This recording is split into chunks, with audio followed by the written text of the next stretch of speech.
Welcome back to Bedtime with Bruce.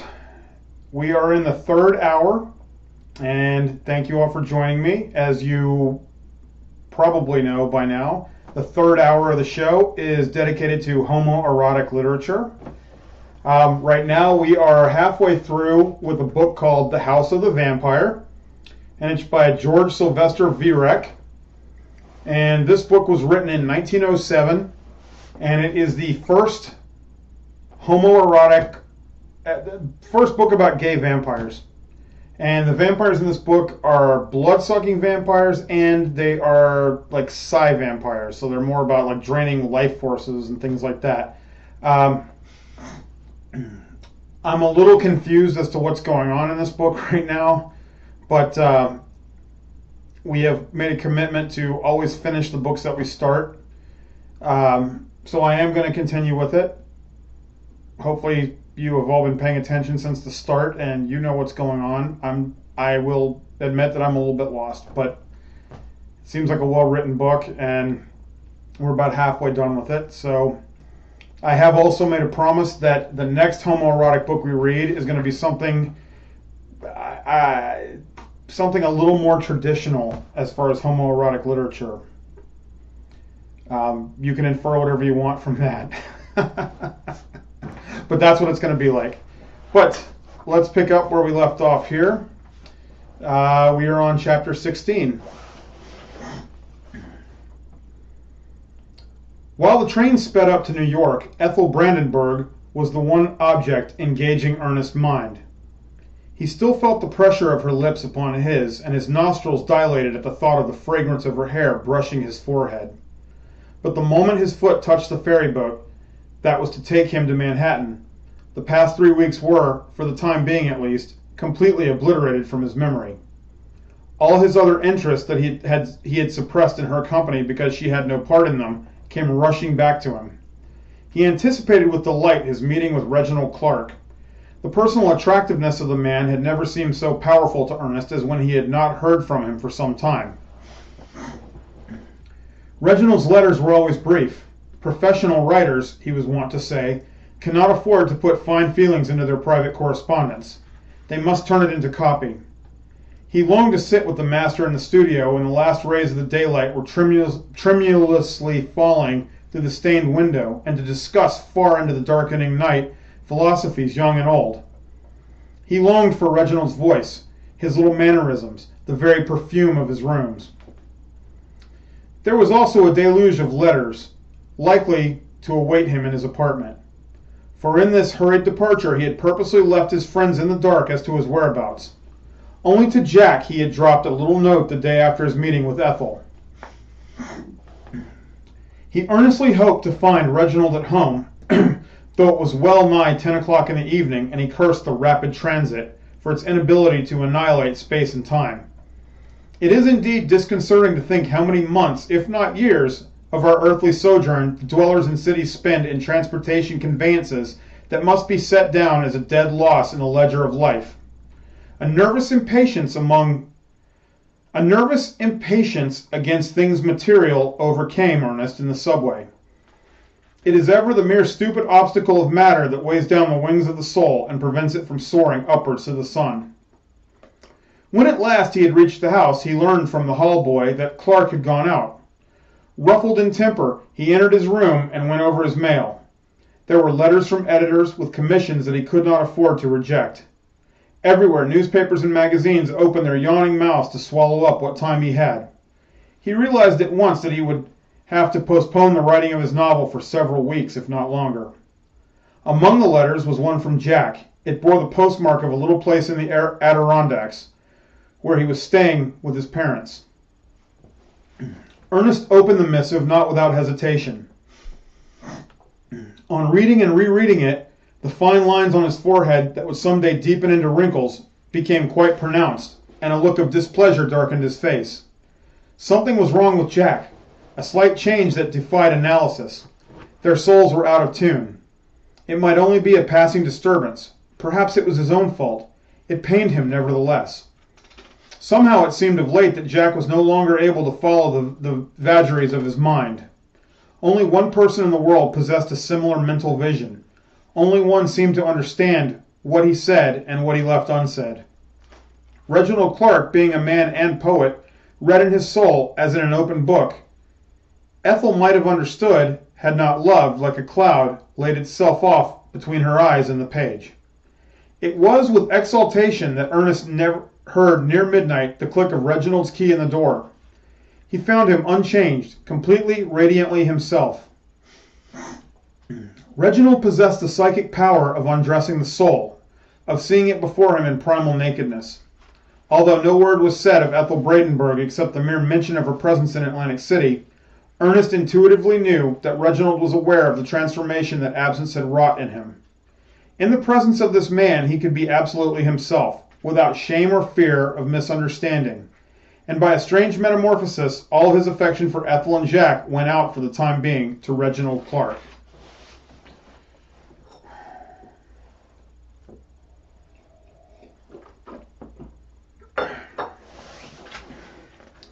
The next day, Ernest wrote a letter of more or less superficial tenderness to Ethel. She had wounded his pride by proving victorious in the end over his passion and hers. Besides, he was in the throes of work. When after the third day no answer came, he was inclined to feel aggrieved. It was plain now that she had not cared for him in the least, but had simply played with him for lack of another toy. A flush of shame rose to his cheeks at the thought. He began to analyze his own emotions, and stunned, if not stabbed, his passion step by step. Work was calling to him. It was that which gave life its meaning, not the love of a season. How far away, how unreal she seemed to him. Yes, she was right. He had not cared deeply, and his novel, too, would be written only at her. It was the heroine of his story that absorbed his interest, not the living prototype. Once in a conversation with Reginald, he touched upon the subject. Reginald held that modern taste no longer permitted even the photographer to portray life as it is, but insisted upon an individual visualization. No man, he remarked, was ever translated bodily into fiction. In contradiction to life, art is a process of artificial selection. Bearing in mind this motive, Ernest went to work to mold from the material in hand a new Ethel, more real than life. Unfortunately, he found little time to devote to his novel. It was only when, after a good day's work, a pile of copy for a magazine lay on his desk, that he could think of concentrating his mind upon Leontina. The result was that when he went to bed, his imagination was busy with the plan of his book, and the creatures of his own brain laid their fingers on his eyelids so that he could not sleep. When at last sheer weariness overcame him, his mind was still at work, not in orderly sequence, but along trails, monstrous and grotesque. Hobgoblins seemed to steal through the hall, and leering incubi oppressed his soul with terrible burdens. In the morning he awoke unrested. The tan vanished from his face, and little lines appeared in the corners of his mouth. It was as if his nervous vitality were sapped from him in some unaccountable way. He became excited, hysterical. Often at night when he wrote his potboilers for the magazines, fear stood behind his seat, and only the buzzing of the elevator outside brought him back to himself. In one of his morbid moods he wrote a sonnet, which he showed to Reginald after the latter's return from a short trip out of town. Reginald read it, looking at the boy with a curious, lurking expression. O gentle sleep, turn not thy face away, but place thy finger on my brow and take all burdens from me, all dreams that ache. Upon mine eyes a cooling balsam lay, seeing I am aweary of the day. But lo, thy lips are ashen and they quake. What spectral vision seest thou that can shake thy sweet composure and thy heart dismay? Perhaps some murderer's cruel eye agleam is fixed upon me, or some monstrous dream might bring such fearful guilt upon the head of my unvigilant soul as would arouse the Borgian snake from her envenomed bed, or startle Nero in his golden house. Good stuff, Reginald remarked, laying down the manuscript. When did you write it? The night when you were out of town, Ernest rejoined. I see, Reginald replied. There was something startling in his intonation that at once aroused Ernest's attention. What do you see? He asked quickly. Nothing, Reginald replied with immovable calm. Only that your state of nerves is still far from satisfactory.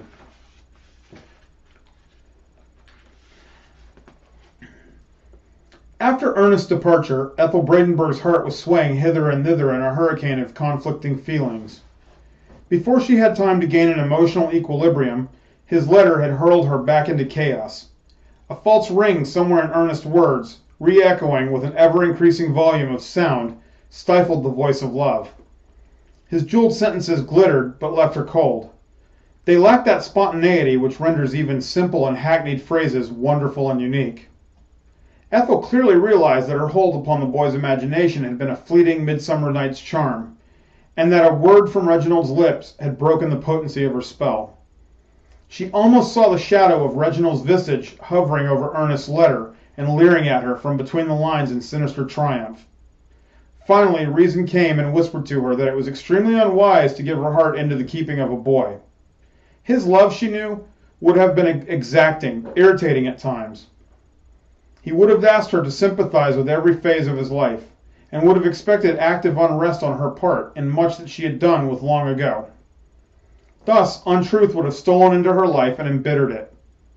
When mates are unequal, love must paint its cheeks, and in certain moods, at least, hide its face under a mask. Its lips must be honeyed, but it brings fret and sorrow in its train. These things she told herself over and over again while she penned a cool and calculating answer to Ernest's letter. She rewrote it many times, and every time it became more difficult to reply. At last she put her letter aside for a few days, and when it fell into her hands, it seemed so unnatural and strained that she had destroyed it.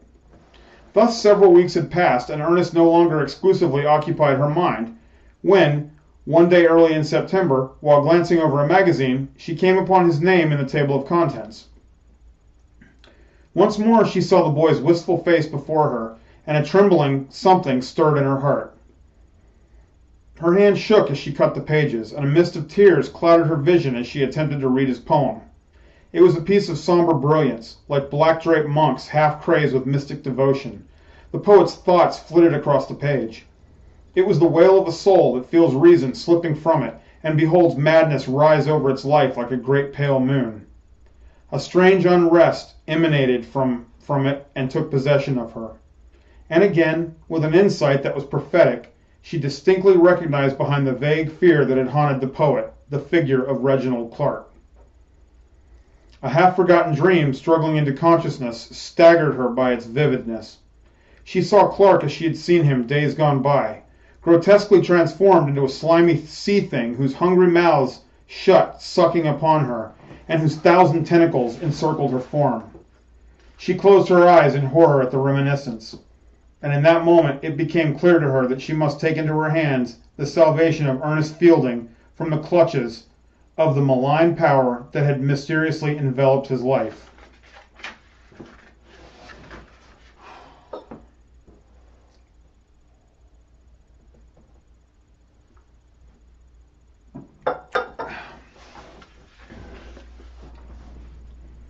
The summer was brief, and already by the middle of September, many had returned to the pleasures of urban life. Ethel was among the first comers, for after her resolve to enter the life of the young poet once more, it would have been impossible for her to stay away from the city much longer. Her plan was all ready. Before attempting to see Ernest, she would go to meet Reginald and implore him to free the boy from his hideous spell. An element of curiosity unconsciously entered her determination. When years ago she and Clark had parted, the man had seemed, for once, greatly disturbed, and had promised, in his agitation, that someday he would communicate to her what would exonerate him in her eyes. She had answered that all words between them were purposeless, and that she hoped to never see his face again. The experience that the years had brought to her, instead of elucidating the mystery of Reginald's personality, had, on the contrary, made his behavior appear more and more unaccountable. She had more than once caught herself wishing to meet him again, and to analyze dispassionately the puzzling influences he had exerted upon her. And she could at last view him dispassionately. There was triumph in that. She was dimly aware that something had passed from her, something by which he had held her, and without which his magnetism was unable to play upon her. So, when Walcom set upon her an invitation to one of his artistic at-homes, she accepted, in the hope of meeting Reginald. It was his frequentation of Welcome's house that had, for several years, effectively barred her foot from crossing the threshold. It was with a very strange feeling she greeted the many familiar faces at the Welcomes now, and when, towards 10 o'clock, Reginald entered, politely bowing in answer to the welcome from all sides, her heart beat in her like a drum. But she calmed herself, and catching his eye, so arranged it that early in the evening they met in an alcove of the drawing-room. "It was inevitable," Reginald said. "I expected it." "Yes," she replied, "we were bound to meet." Like a great rush of water, memory came back to her. He was still horribly fascinating as of old, only she was no longer susceptible to his fascination. He had changed somewhat in those years. The lines about his mouth had grown harder, and a steel-like look had come into his eyes. Only for a moment, as he looked at her, a flash of tenderness seemed to come back to them. Then he said, with a touch of sadness, "Why should the first word between us be a lie?" Ethel made no answer. Reginald looked at her half in wonder and said, "And is your love for the boy so great that it overcame your hate of me?" "Ah, he knew," she winced. "He has told you?" "Not a word." There was something superhuman in his power of penetration. Why should she wear a mask before him when his eyes, like the eyes of God, pierced to the core of her being? "No," she replied, "it is not love, but compassion for him." "Compassion?" "Yes, compassion for your victim." "You mean Reginald?" "I am all ears." "I implore you, speak." "You have ruined one life." He raised his eyebrows derogatively. "Yes," she continued fiercely, "ruined it. Is that not enough? I have never willfully ruined anyone's life. You have ruined mine." "Willfully?" "How else shall I explain your conduct?" "I warned you." "Warning indeed. The warning that the snake gives to the sparrow, helpless under its gaze." "Ah, but who tells you that the snake is to blame? Is it not rather the occult power that prescribes with blood on brazen scroll the law of our being? This is no solace to the sparrow, but whatever may be said, let us drop the past. Let us consider the present. I beg of you, leave this boy. Let him develop without you attempting to stifle his life in him or impressing upon him the stamp of your alien mind." "Ethel," he protested, "you are unjust. If you knew—" Then an idea seemed to take hold of him. He looked at her curiously. "What if I knew?" she asked. "You shall know," he said simply. "Are you strong?" "Strong to withstand anything at your hand. There is nothing you can give to me, nothing you can take away." "No," he remarked, "nothing. Yes, you have changed. Still, when I look upon you, the ghosts of the past seem to rise like live things. We both have changed. We meet now upon equal grounds. You are no longer the idol I made of you. Don't you think that to this idol might be a relief, not humiliation? It is a terrible torture to sit in state with lips eternally shut. Sometimes there comes over the most reticent of us a desire to break through the eternal loneliness that surrounds the soul. It is this feeling that prompts madmen to tear off their clothes and exhibit their nakedness in the marketplace. It's madness on my part, or a whim, I don't know what, but it pleases me that you should know the truth. You promised me long ago that I should. Today I will redeem my promise, and I will tell you another thing that you will find hard to believe, and that is that I love you." Ethel smiled a little skeptically. "You have loved often." "No," he replied, "loved seriously, loved. I have only once." Okay, I'm stopping again. I'm tired, and it's my bedtime, and I'm still lost in this book, and I'm sorry to admit that. I will continue it next show where we left off. But it is Bruce's bedtime, because we are at bedtime with Bruce, and I do have to sleep, and so do you. We're going to archive all this. It's all going to be at www.bedtimewithbruce.com, and there's other things on the site. I encourage you to look them up and down. We have links to all these books. If you would like to get a copy of The House of the Vampire for your very own, there's a link to that. There's a link to all the books we're reading. And I think I'm going to go to bed now. It has been wonderful reading to you tonight. I thank you all for joining me, and I look forward to seeing you next time. Have a great night.